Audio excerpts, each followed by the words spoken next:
Bucks. Haven't won it yet, but I feel like it. It was a battle out there, the two of you guys putting it out on the floor. Yeah, man, it's one of those things where like, man, I heard the crowd boo a couple of times. I was like, man, do something like. But at the same time, like I just wanted to win and get my spot in that finals, And he's a dangerous stand-up fighter. He's got good boxing, and I just knew if I got him to the ground, is in my world. And yeah, man, I had to play it smart and safe, and here we go. I'm on the $1 million. Nice. So you have Godzi coming up next, right, for the championship. Yeah. Former Sambo world champion, great grappler, comes from an amazing camp. You're a great grappler yourself. You might have the edge on that jiu-jitsu side of things for sure. How do you see that match shaking out? Man, it's going to be a great fight. It really is. Man, it's going to be a good one. I feel like my submissions are better. He's got good wrestling, but man, we might just go out there and bang and see who has the best stand-up. We don't know. I don't know. So we'll see, but I'm not going to take him lightly. He's a tough-ass guy, so I'm going to train my butt off and go out there and get that win. Nice. When you have like someone like yourself and your opponent, both two guys that are so experienced, how hard is it to show something new to someone like that? Man, it's hard. I feel like he's seen it all. Like, he's a Sambo world champion, and I'm a third-degree black belt. It's gonna be a technical battle. I feel, and it's gonna be, we'll both have some good fights, and I'm excited, man. It's gonna be awesome. I'm not gonna take him lightly. I'm gonna go out there and try to knock that dude out. How would a PFL championship and that $1 million compare to some of your previous accomplishments? Oh, this is gonna bypass it all, man. $1 million? Come on, man. It's $1 million. It's life-changing for me and my family, and I got 3 kids, a beautiful wife, and that will make our lives a lot better for sure. Any vacations planned if you win? Yeah, I mean, yeah. Not exactly planned, but we're definitely going to be going. I told myself, well, actually, my coach said I can't go in the gym for 2 weeks after this, so I was like, man, if I can't go to the gym for 2 weeks, I might as well go to Hawaii or something, so I'm going to talk to my wife and hopefully take all my kids to Hawaii for like 7 days and get back in there and start training my butt off, and my coach told me I can't train for 2 weeks. I'm like, dang, what am I going to do, man? That's a long time, so you might as well go to Hawaii if you can't train, so that's Brent, the plan. Great fight. You're 3-0 this year. You made it to the finals. How does that, showcase how hard you worked this year to be one of the best fighters in the PFL? Yeah, I mean, I feel like it shows for itself, I've had 3 fights this year. I've finished 2 of those guys, and I dominated Clay. I wouldn't be here if it wasn't for my coach Fabiano and Timo Young, or American Top Team, and all my training partners.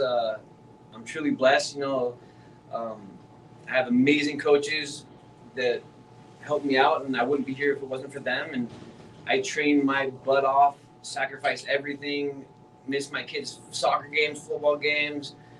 But they see me working hard, and there's nothing like watching your kids sacrifice and working hard and achieving great things, And so, my kids sometimes go to the gym with me 3 times a day, and they watch me hustling, and they know what it's all about for sure. That's awesome. Last question for me.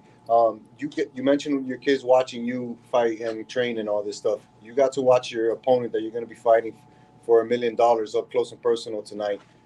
Did you walk away with a little something that you're going to add to the notebook, and maybe you whispered it into your coach's ear?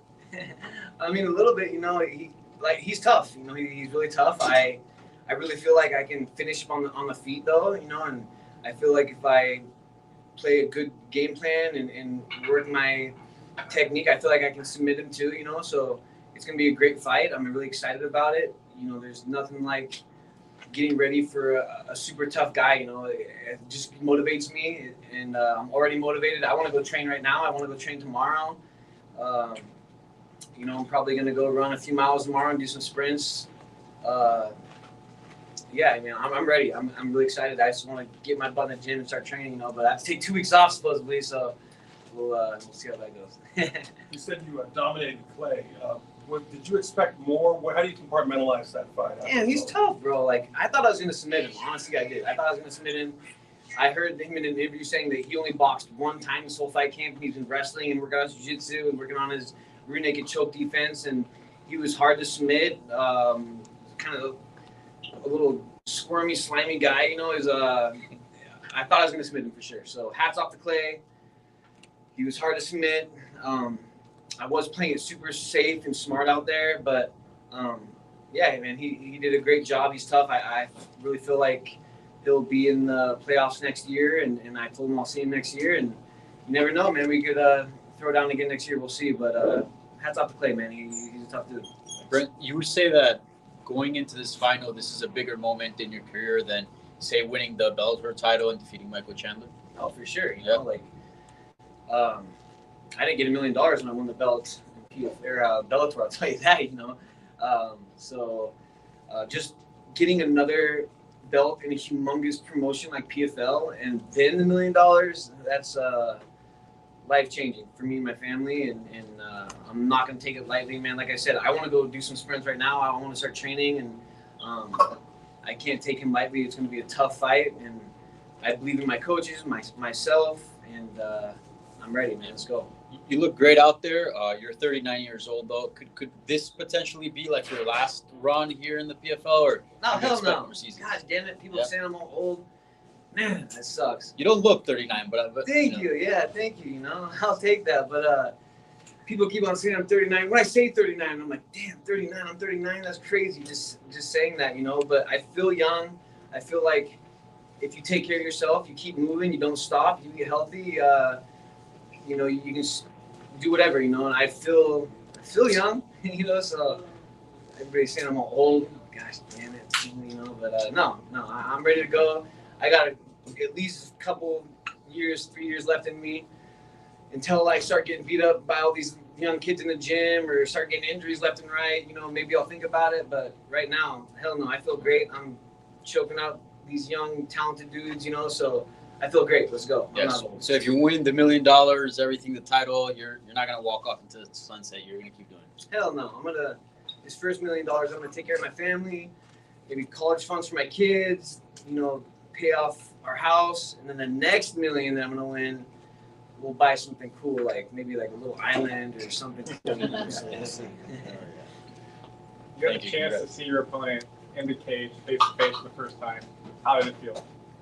It was good, man. Like I've seen him fight before, you know, and I think he has a record of like 23-2 or something like that. You know, I don't know. He's tough.